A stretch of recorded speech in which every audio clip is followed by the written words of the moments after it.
टिकटकमा नेपालबाट चाहिँ मोनिटाइजको त्यो कन्टेन्ट मोनिटाइजको त्यो अप्सनै आउँदैन भन्ने जस्तो हल्ला सुने मैले होइन।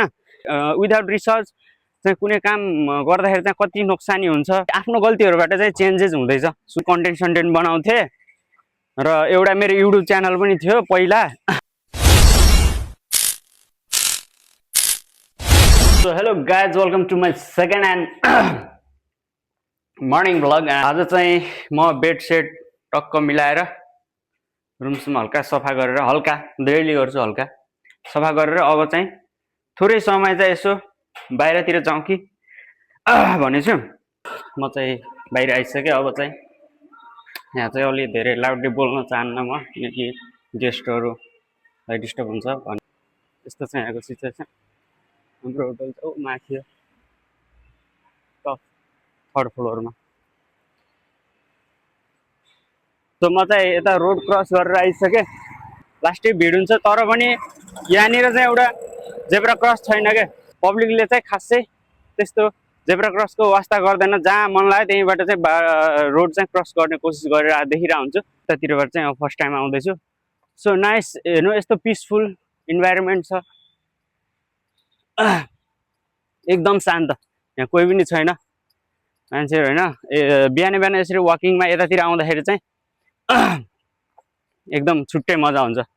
चराहरूको बारेमा लेखेको छ यहाँ। टिकटकमा मैले भिडियोहरू होइन थाहा थिएन मलाई, विदाउट रिसर्च चाहिँ कुनै काम गर्दाखेरि चाहिँ कति नोक्सानी हुन्छ, कति सम्म होइन टाइमहरू वेस्ट हुन्छ भन्ने कुरा चाहिँ मैले बल्ल अहिले बुझ्दैछु। बल्ल अहिले होइन, 2-4 दिन अगाडि बुझेँ। मैले ननस्टप भिडियोहरू हालिरहेको थिएँ, भिडियोहरू हाल्थेँ, कन्टेन्ट सन्टेन्ट बनाउँथेँ र एउटा मेरो युट्युब च्यानल पनि थियो पहिला। अहिले चाहिँ मिस्टर सुनिल 111 छ, पहिला पनि थियो। र त्यो च्यानल, पहिलाको च्यानल चाहिँ मैले सानसानो भाइहरूलाई जम्मा गरेर तिनीहरूसँग भिडियो बनाउँथेँ। त्यो च्यानलमा चाहिँ के भयो भने त्यो भाइलेन्स धेरै देखायो। मैले चाहिँ हल्का एक्सन टाइपको भिडियो बनाएर हालेको थिएँ। त्यो चाहिँ चाइल्ड भाइलेन्स कमिटी गाइडलाइन चाहिँ रुल फलो भएन, चाइल्ड भाइलेन्स भयो भनेर चाहिँ त्यो च्यानलमा यति धेरै रिस्ट्रिक्ट आयो कि त्यो पुरै च्यानल नै सब ब्यान्ड भइहाल्यो क्या। त्यसपछि मैले ब्यान्ड होइन, 3 महिनाको टाइम दिएको थियो। अनि मैले 3 महिनासम्म यतिकै त कसरी बस्नु होइन भनेर त्यो च्यानल नै उडाइदिएँ। धेरै सब्सक्राइबर पनि थिएन। र अहिले नयाँ च्यानल खोलेको छु, भर्खरै स्टार्ट, एकदम न्यू सुरु गर्दैछु। अब अहिले चाहिँ 20-25 त्यस्तै कतिजना छ सब्सक्राइबरहरू होइन। अब चाहिँ म अब केही आफ्नो गल्तीहरूबाट चाहिँ चेन्जेस हुँदैछ, सुधार गर्दैछु त्यो कुराहरू चाहिँ। त्यस कारणले अहिले चाहिँ मैले त्यस्तो बच्चाहरूको यताउता भिडियो चाहिँ हाल्दैन युट्युबमा। युट्युब, टिकटक, कसैमा पनि। टिकटकले पनि त्यस्तो कुराहरूलाई एक्सेप्ट नगर्ने रहेछ। लगभग कुराहरू मिल्छ, तर फेसबुकमा चाहिँ मैले हालेको फेसबुकमा चाहिँ त्यस्तो खासै केही पनि प्रब्लम आएको छैन अहिलेसम्म चाहिँ। त्यो भिडियोहरू सबै फेसबुकमा पनि छ, तर युट्युबमा चाहिँ त्यो भाइहरूको भिडियो चाहिँ मैले छैन। त्यो फाल्ती त्यो आइडी नै उडाइसक्यो। र मैले गार्डनमा आइसकेको छु। यस्तो मस्तको शान्त वातावरण चाहिँ हेर्न सक्नुहुन्छ।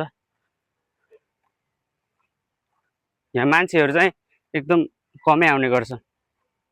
यतापट्टि चाहिँ पोखरी छ, अहिले त्यो पोखरी पनि देखाउँछु। र अनि मैले अर्को के नोटिस गरेको कुरा भने, टिकटकमा मैले ननस्टप भिडियो हालिरहेको थिएँ।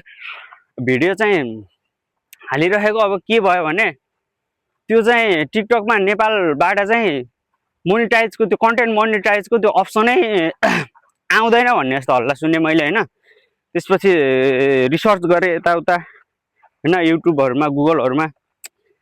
त्यो गाह्रो छ एकदम।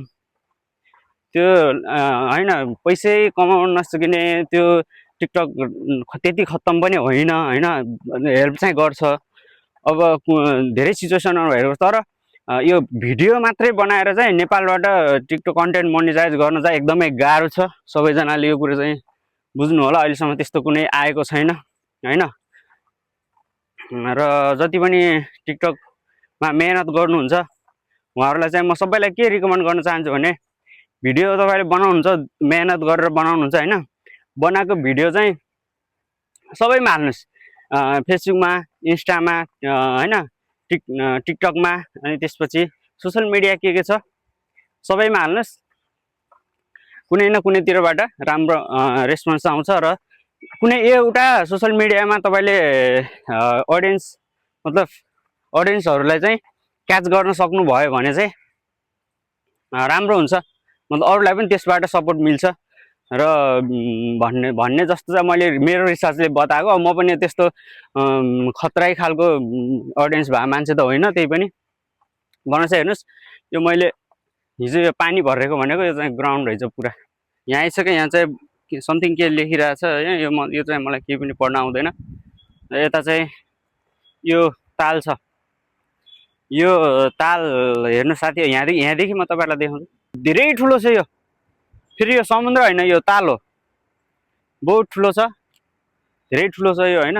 र यहाँ मान्छेहरू घुम्न पनि खासै यहाँ आउँदैनन्, आई डोन्ट नो किन हो होइन, राम्रै छ सबै। तर किन मान्छेहरू घुम्न आउँदैनन् गार्डनमा मैले त्यो अहिलेसम्म बुझ्न पनि सकेको छैन। र यो गार्डन खुल्या पनि छैन, फेरि अगाडि जुन मेन गेटबाट खुल्नुपर्ने हो त्यहाँबाट खुलेको पनि छैन, सायद यो बन्दै होला जस्तो लाग्छ। तर यो पहिल्यैदेखि यस्तै छ अरे भन्ने चाहिँ सुनेको मैले। साफसफाइ यता यो गार्डनहरू काट्ने यताउता चाहिँ सब एकदम क्लिन छ होइन, नरिवलको बुट्टाहरू लगाएको छ। धेरै ठुलो छ साथीहरू, अहिले यहाँबाट हेर्दा तपाईँले देख्नुभयो होला धेरै टाढा, यो 1-2 घन्टा लाग्छ लगभग यसलाई एक राउन्ड हान्न वकिङ गरेर होइन। आजको लागि अब यति नै साथीहरू होइन, त्यस्तो नयाँ नौलो केही पनि छैन। आजको भ्लगमा मैले थोरै टाइम निकालेर बिहानको, बिहान चाहिँ मेरो काम हुँदैन, बिहान चाहिँ मेरो छुट्टी हो, मतलब छुट्टी भन्दा नि बिहान चाहिँ मेरो काम हुँदैन, मेरो ड्युटी चाहिँ 11 बजेदेखि हो।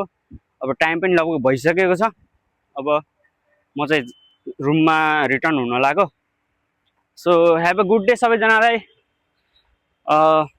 सबै जहाँ जहाँ हुनुहुन्छ स्वस्थ व्यस्त मस्त रहनु होला सबैलाई।